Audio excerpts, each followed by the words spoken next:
ওদিক দিয়া সাহাবী জাবের রাদিয়াল্লাহু তাআলা আনহু নবীর কষ্ট দেখিয়া নবীর কাছে এসে বলতেছেন, পয়গম্বর আমি আর সহ্য করতে পারতেছি না।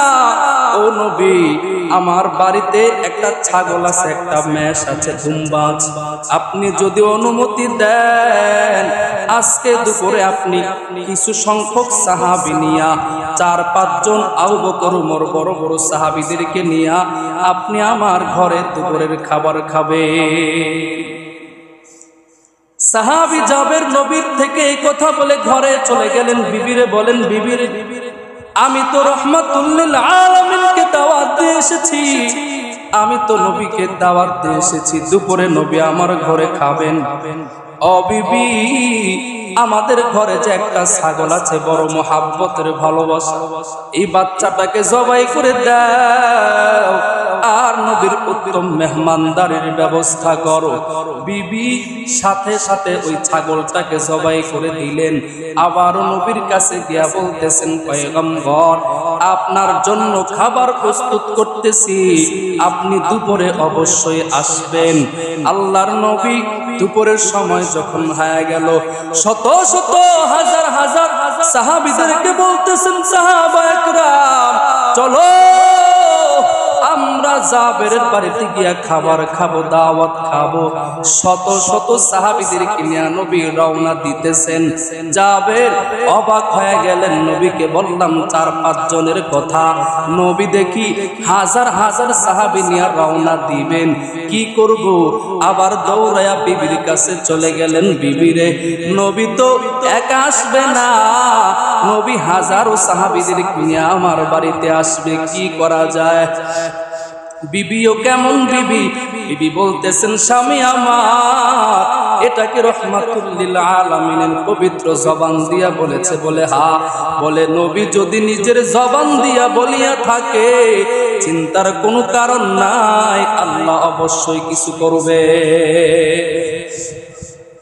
নবী আবার বলে দিয়েছেন জাবেরকে, জাবের শোনো, বিবিকে গিয়া বলবা, বিবি রান্না করবা, গোশত ভুনা করবা, কিন্তু ভুনা করার পরে ঢাকনা দিয়ে ঢেকে রাখবা, ভুলবা না আমি রাহমাতুল লিল আলামিন আসিয়া নিজের হাত দিয়ে ঢাকনা খুলবো। রুটি আর গোশত ভুনা করে ফেললেন। বিবি গোশত ভুনা রুটি করিয়া ঢাকনা দিয়ে ঢেকে রাখছেন, খুলেন না। নবী আমার হাজারো সাহাবীদেরকে নিয়ে রওনা হয়ে গেলেন জাবেরের বাড়িতে। গিয়া সাহাবীদেরকে বসাইয়া নবী নিজে মেহমানদারি করতেছেন। বলে গোশতের পায়লা আনো, পাত্র আনা হলো। নবী নিজে পাত্র খুললেন আর সাহাবীদেরকে রুটি দিতেছেন, গোশত দিতেছেন। বলে খাও খাও, সবাই খাও। সবাই তো অবাক, কি ব্যাপার? মাত্র 4-5 জনের খানা, এত মানুষকে দেয় তারপরেও শেষ হয় না। হাজার হাজার সাহাবী খানা খাইলো বড় তৃপ্তি সহকারে, পেট ভরে খাবার খাইয়া নবী বলেন, জাবের তোমার বিবি বড় কষ্ট করে রান্না করেছে। ও জাবের, এই পাতিলে যা আছে নিয়ে যাও, তোমার বিবিকে নিয়ে হাদিয়া দিয়া দাও, তোমার বিবিও যেন খাবার খায়। বিবি পাত্রটাকে নিয়ে খুলিয়া ফেললেন। দেখে যে পরিমাণ খাবার পাত্রে ছিল গো, এক বিন্দু পরিমাণ খাবার সেখান থেকে কমে না। এ হলো নবীর বরকত। চিন্তা না মুসলমান, আমার নবীকে কেমন নবীর উম্মত হইতে পারলাম? ওই নবীকে চিনলা না? নবীর মুজিজা কত! হাজারো সাহাবী খাইলো, কিন্তু পাত্র থেকে এক লোকমা পরিমাণ খাবার কমে নাই। এরে আল্লাহর বান্দারা, আল্লাহর নবী এক কাফের নবীকে প্রশ্ন করে, ও মুহাম্মদ, ওই যে একটা গাছ দেখা যায়, ওই গাছ যদি তুমি কথা বলাইতে পারো, আমি তোমার উপর ঈমান আনবো, মুসলমান হয়ে যাব। নবী বলেন, ও কাফের, ও ইহুদি ভাই, যদি গাছ আমার কাছে এসে বলে তাহলে কি করবা? বলে অবশ্যই তো ঈমান আনবো, যদি কাছে আসে তো আরো ভালো, আরো অনেক কিছু দেখতে পারবো। বলো কি করব? বলে গাছকে কি বলো, ও গাছ তোমাকে মুহাম্মদ ডাকে, বলতে দেরি হবে, গাছ আমার কাছে আসতে দেরি হবে না। ইহুদির তো বিশ্বাস হয় না, গাছের কাছে গিয়া বলে, রে গাছ, এই মুহাম্মদ নামক নবী তোমারে ডাকে। আল্লাহর নবী এই কথা বলার সঙ্গে সঙ্গে, নবীর কথা গাছ শোনার সঙ্গে সঙ্গে কিতাবের মধ্যে আছে, গাছ মানুষের মতো হেঁটে হেঁটে নবীর কাছে চলে আসে। শুধু এসেই ক্ষান্ত হয় না, আশহাদু আন্নাকা মুহাম্মাদুর রাসূলুল্লাহ। গাছ বলে, ও মুহাম্মদ, আমি সাক্ষ্য দিতেছি আপনি আল্লাহর পয়গম্বর। কেমন নবীর উম্মত! বুখারী শরীফের বর্ণনা, বানানো কোনো কিচ্ছা নয়। আল্লাহর নবী একটা খেজুরের গাছের মধ্যে হেলান দিয়া খুতবা দিতেন, জুমার নামাজ পড়াতেন। একটা খেজুরের গাছে হেলান দিয়া, গাছটা এখনো মদিনাতে আছে, উস্তুনে হান্নানা নামে। এই গাছের মধ্যে হেলান দিয়া নবী খুতবা দেয়। মদিনার এক ধনাঢ্য মহিলা নবীর কাছে এসে বলে, পয়গম্বর, আপনি যদি অনুমতি দেন, আপনি যে গাছের মধ্যে হেলান দিয়া খুতবা দেন, আমি আপনার জন্য সুন্দর একটা কাঠ দিয়া মিম্বর বানায়া দিতে চাই। নবী বললেন, ঠিক আছে, অনুমতি দিয়া দিলেন। ওই মহিলা সুন্দর একটা কাঠ দিয়া সুন্দর করে একটা মিম্বর বানায়া আনলেন, নবীর সামনে রাখলেন, জুমার খুতবা দিবেন।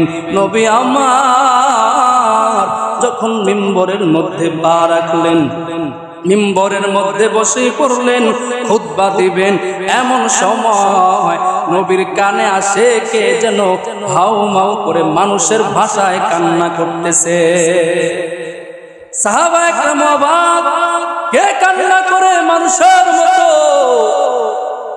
কান্না করতেছে কে? কাউকে তো দেখা যায় না। নবী আমার ডানে বামে তাকাইয়া বুঝতে পারলেন যে, দেখে ওই যে উস্তুনে হান্নানা নামক একটা খেজুর গাছ, যাকে হেলান দিয়া নবী আমার খুতবা দিতেন, ওই গাছের থেকে আসতেছে মানুষের ভাষায় কান্নার আওয়াজ। গাছের কান্না শুনিয়া সাহাবায়ে কেরাম কান্না করে, আবু বকর কান্না করে, ওমরও কান্না করে। গাছ কেমনে নবীর মায়ায় বড় পাগল। নবী আমার গাছের কাছে গেলেন, কিতাবে আছে, বুখারীর হাদিস। নবী আমার নিজে মিম্বর থেকে নামলেন, ওই গাছের কাছে গিয়া নবী নিজে সন্তানকে, যেমন মা কান্না করলে, সন্তান কান্না করলে মা যেমন সন্তানকে বুকে জড়াইয়া রাখে, যতক্ষণ পর্যন্ত সন্তানের কান্না না থামে ততক্ষণ পর্যন্ত কিন্তু মা সন্তানকে ছাড়ে না। নবীও ওই গাছের কাছে গিয়া গাছকে বুকে জড়াইয়া ধরলেন, যতক্ষণ পর্যন্ত গাছের কান্না না থামছে ততক্ষণ পর্যন্ত নবী গাছকে ছাড়ে না। এক পর্যায়ে গাছ বলে, পয়গম্বর, আপনি আমাকে হেলান দিয়া দিয়া খুতবা দিতেন, ও নবী আমার, আজ আপনি যে এই যে খাটের মধ্যে বসে খুতবা দিবেন, পয়গম্বর, আমি তো আপনার থেকে আলাদা হতে চাই না, আমি আপনার সাথেই থাকতে চাই। নবী বললেন, গাছ, আমি তোমার জন্য দোয়া করব। দুনিয়াতে তুমি 1000 বছর দুনিয়াতে থাকবা, শুধু দুনিয়াতে না, জান্নাতেও তুমি আমার সাথেই থাকবা। এই হলো মুহাব্বত, গাছের ভালোবাসা। কিন্তু আজ আমি আপনি মুসলমান হইয়া, নবীর উম্মত হইয়া, নবীর প্রতি কোনো মায়া নাই, কোনো ভালোবাসা নাই। যদি থাকতো তাহলে নবী বলেন, উম্মত, আমার সুন্নতগুলো মানিয়া চলিও, আমার অনুসরণ করিও। কিন্তু আজ মুসলমানের মাঝে গবেষণা করলে দেখা যাবে 90% মুসলমান অনুসরণ করে ইহুদি খ্রিস্টানে